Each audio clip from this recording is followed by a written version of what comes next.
En enero de 1947, Avril Sawyer, de 20 años, quien anteriormente vivía en un albergue en Batesville, Arkansas, fue transferida oficialmente al cuidado de Orland Hanweck, una mujer en edad de jubilación que había estado casada con su abuelo materno. Orlette no tenía parentesco consanguíneo, pero tras la muerte de su esposo, recurrió repetidamente a los servicios sociales para restablecer el contacto con la joven, alegando su soledad y su responsabilidad moral. En ese momento, Avril se negó a regresar con sus padres biológicos, alegando una situación familiar conflictiva. La comisión consideró satisfactorias las condiciones de vida de Orland Hanweck y les permitió vivir juntos. La casa de Enswick se encontraba en el sur del condado de St. Francis, en una antigua finca agrícola, en una casa unifamiliar. Los vecinos describieron a Orlette como retraída pero bondadosa, sin indicios de comportamiento desviado. La vecina de Enswick, Adeline Carmichael, informó posteriormente que la presencia de Avril revivió a Orlette, quien empezó a encerrarse en casa con menos frecuencia y a dedicarse a la jardinería. Durante los primeros meses tras la mudanza, Avril fue vista en la biblioteca y el supermercado, acompañada por Orlette. El historial médico de la niña, actualizado en la primavera de 1947, mostró una mejoría en su condición física. Durante ese mismo periodo, ninguna agencia gubernamental recibió quejas ni notificaciones de amenazas o violaciones. La evidencia fotográfica de su tiempo juntos, una foto tomada en el porche en mayo de 1947, muestra intimidad visual. Las dos mujeres visten vestidos idénticos de colores claros, sentadas una al lado de la otra, con la mano de Enswick sobre el hombro de la chica. Según una explicación posterior, la foto se tomó a petición de Orlette para gestionar un seguro médico conjunto. En el otoño de 1947, según el cartero que la visitó, Orlette dejó de salir. Sin embargo, Enswick continuó recogiendo el correo, pagando facturas y comprando alimentos con regularidad. En una de sus visitas de otoño, la bibliotecaria anotó en su registro que Orlette había sacado prestados varios libros sobre la historia del cuerpo y la psicología femenina. Este hecho no despertó sospechas en el personal. Hasta diciembre de 1947, no se registraron eventos alarmantes ni inusuales en el hogar de los Enswick en los registros sociales y médicos. Sin embargo, hubo cambios en el comportamiento de Orlette que llamaron la atención de los vecinos y el personal de la iglesia local. Esto servirá de base para los eventos que se relatan en los siguientes capítulos. A principios de 1948, tras casi un año de convivencia, la relación entre Orland Hanweck y Avril Sawyer, según registros y peritajes posteriores, comenzó a mostrar indicios de un vínculo emocional inusual que trascendía los roles familiares habituales. Según la evaluación de un psicólogo forense que posteriormente revisó el expediente, se había establecido una estructura de dependencia en la que la figura del cuidador asumió gradualmente una posición dominante y aislante. De enero a marzo de 1948, los vecinos comenzaron a registrar que Avril ya no salía de la propiedad.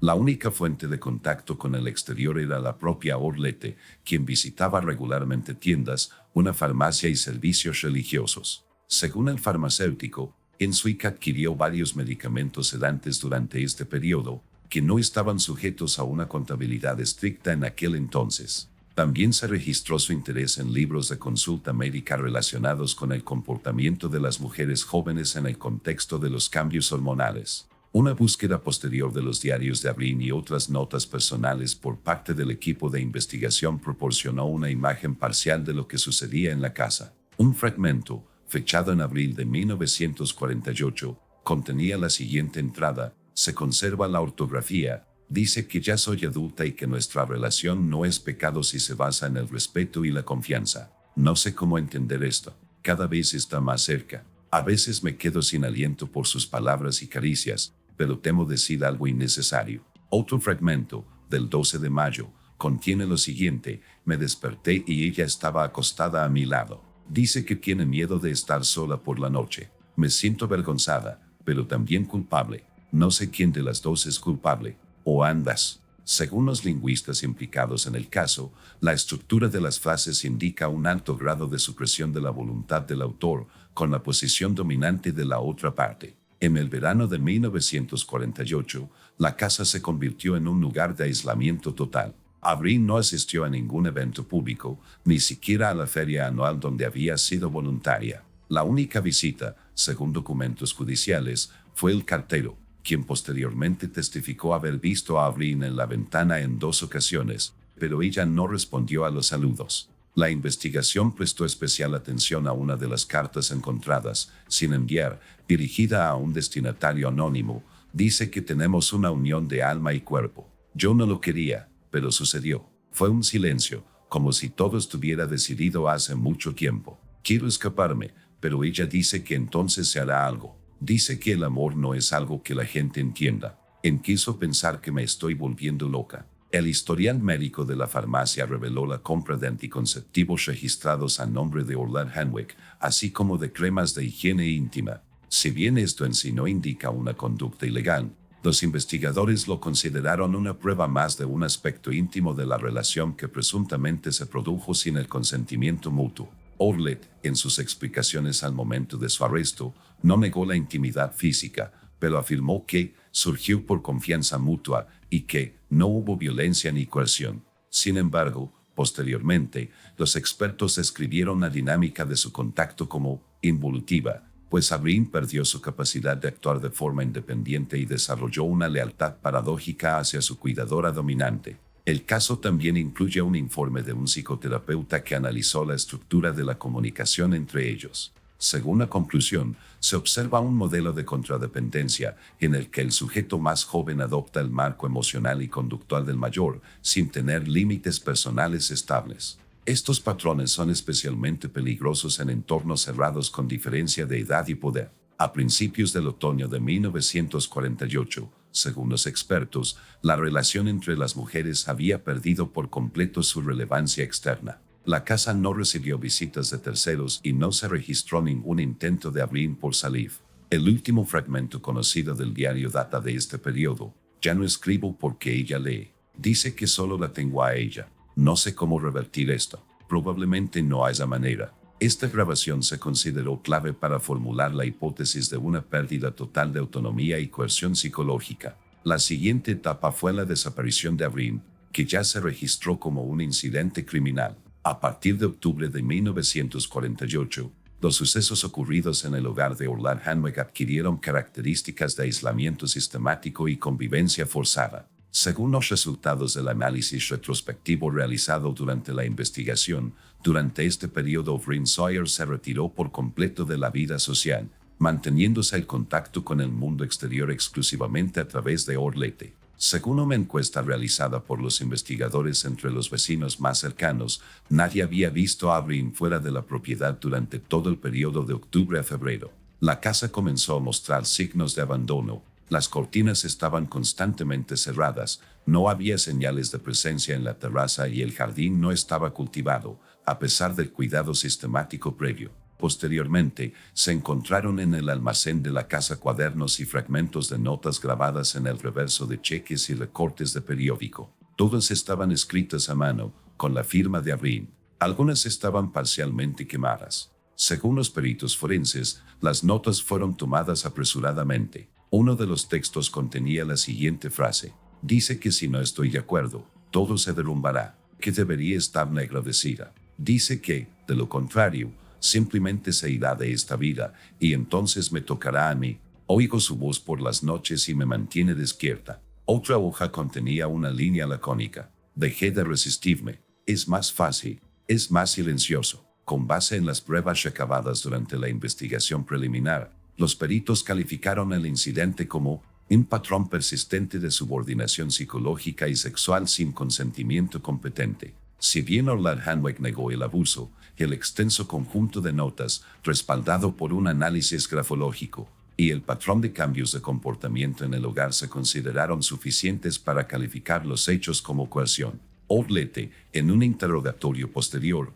declaró: era una adulta. Estábamos más unidas de lo que cualquiera podría imaginar. Quería quedarse, pero no podía expresarlo. La ayudé a ser ella misma. Se acostaba a mi lado. Simplemente la abrazaba. Pero la intimidad es espiritual. Estábamos juntas en ella. Este testimonio resultó ser inconsistente. Una evaluación psiquiátrica confirmó los trastornos de apego y la falta de límites de Orland Hanwick. Entre los objetos encontrados en la casa, los investigadores registraron frascos individuales de tranquilizantes, sin receta, literatura especializada sobre fisiología femenina, varias prendas de vestir de Evelyn, cuidadosamente dobladas y escondidas en un armario en una habitación separada. Una habitación cerrada y sin ventanas, aparentemente usada como dormitorio de Evelyn. Dentro, solo hay una cama, una mesita de noche y una caja con candado fijada al suelo. Según los peritos forenses, el candado estaba instalado en el exterior, no en el interior. Un examen forense confirmó que las condiciones dentro de la habitación violaban las normas sanitarias, faltaba ventilación, el acceso al agua era limitado y no se encontraron rastros de cocina. El análisis del aire reveló rastros de moho y se encontraron marcas de garras en la pared.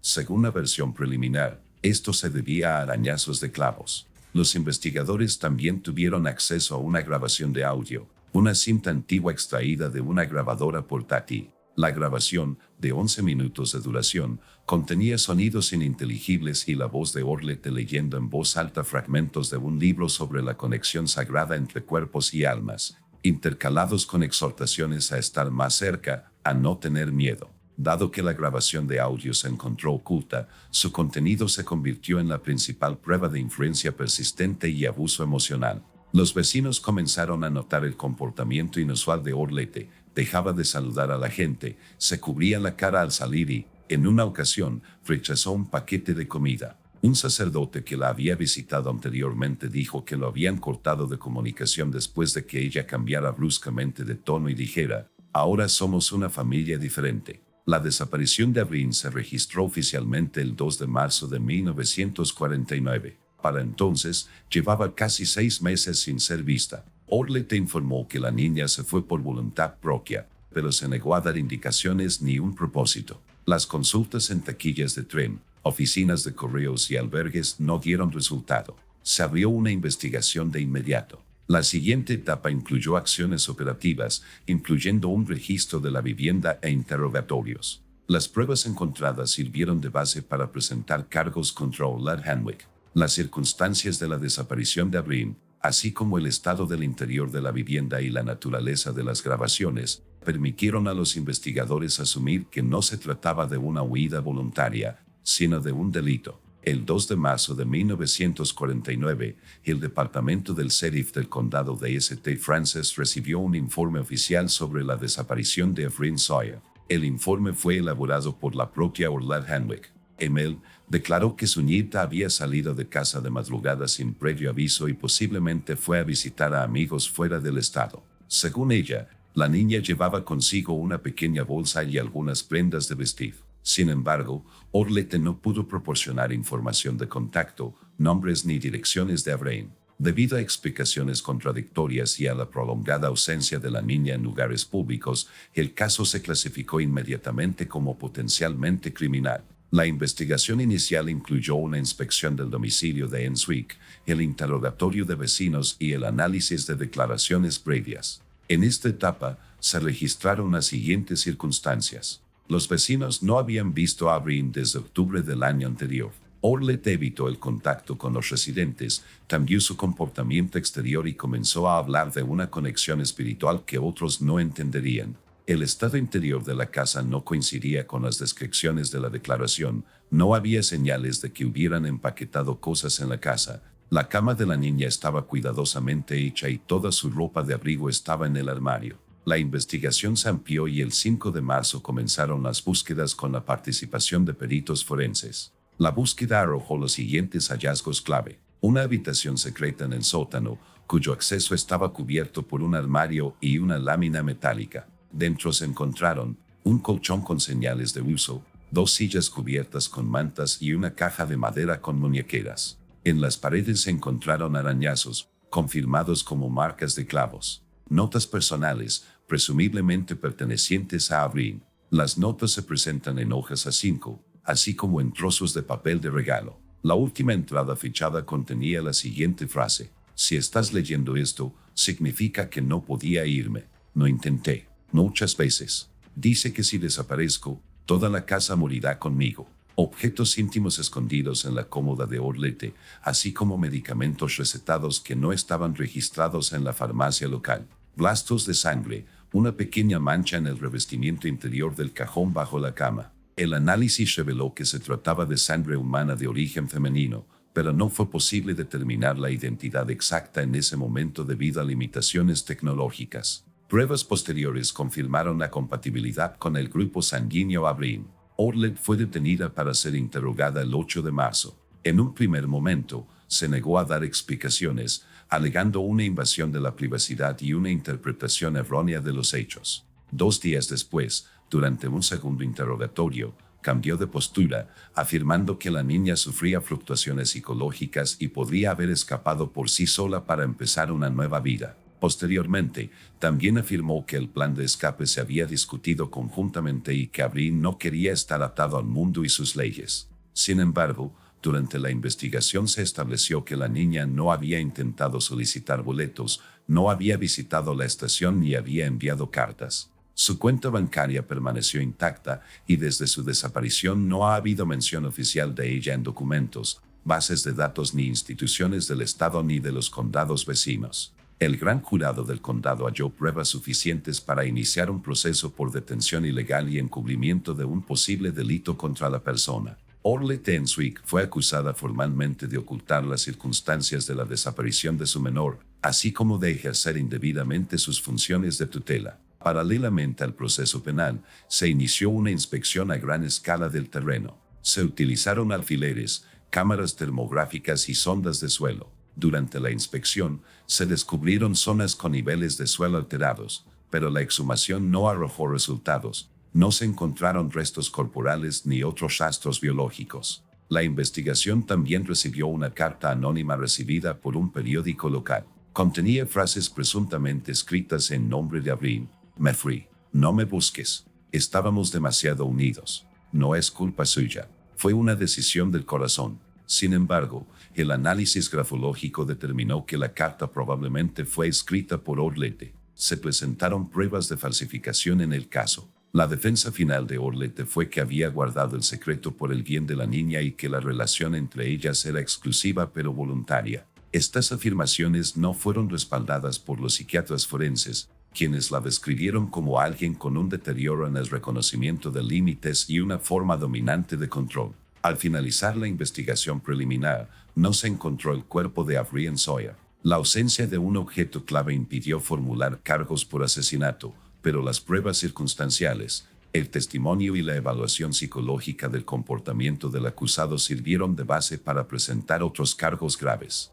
El público respondió al caso con mayor atención. El St. Francis Tribune publicó un artículo en su edición del 18 de marzo de 1949 titulado Un hogar donde no se oían gritos, niña desaparecida no vista desde el otoño. Esta fue la primera mención pública del nombre de Avrin en la prensa local. El caso llegó a los tribunales a principios de abril. Orlette Enswick fue puesta en aislamiento hasta el inicio de la audiencia. La siguiente etapa fue el juicio, donde se presentaron todas las pruebas, incluyendo actas, conclusiones, informes médicos y testimonios periciales. El juicio de Orlette Enswick comenzó el 4 de abril de 1949 en el Tribunal de Distrito de San Francisco. El juicio se clasificó como procedimiento penal por los cargos de privación ilegal de la libertad, abuso de tutela, presión psicológica y física sobre un menor bajo tutela y perjurio. A pesar de la ausencia del cuerpo de Avrin Sawyer, la Fiscalía presentó un conjunto de pruebas físicas,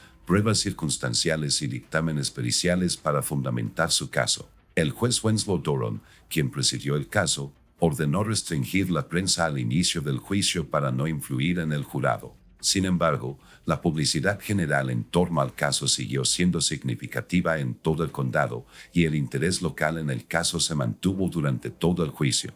El principal cuerpo probatorio fue presentado por la Fiscalía en la forma de registros escritos pertenecientes a Avrin Sawyer que contenían referencias directas e indirectas a la coerción y el aislamiento, testimonios de vecinos que confirman la pérdida progresiva de contacto externo por parte de la víctima, Dictámenes periciales sobre la modificación de las habitaciones de la casa para adaptarlas a las condiciones de restricción de la libertad, incluida la instalación de una cerradura externa, falta de ventilación, rastros de lesiones corporales en las superficies interiores. Análisis de una grabación de audio de las comunicaciones obsesivas de Orlad Hanweck con Avril, descrita como manipulación emocional con elementos de amenazas y fusión idealizada. Además, se presentó un informe de un grafólogo y especialista en psicolingüística, según el cual una carta anónima al editor de un periódico local, supuestamente escrita en nombre de Avril, presentaba importantes similitudes en estilo y escritura con las muestras de Orlette.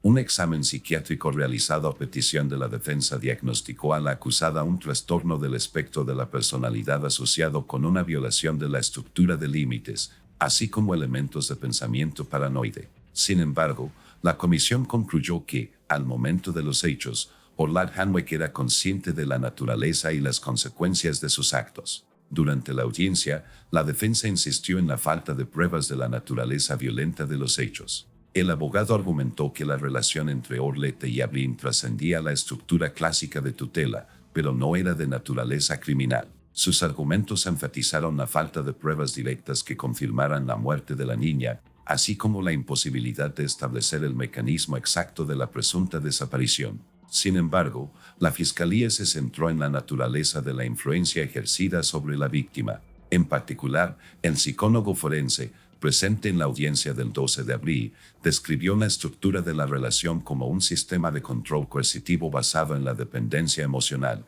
donde el consentimiento es imposible debido a la subjetividad destruida de una de las partes. También señaló que las reacciones típicas de Avril en las grabaciones, sentimientos de culpa, miedo, el deseo de no destruir al otro, corresponden a los criterios de lealtad forzada bajo presión sistémica. Orlette Enswick mantuvo la compostura durante toda la audiencia. Cuando el juez le preguntó si era culpable, respondió: "No lo considero un delito.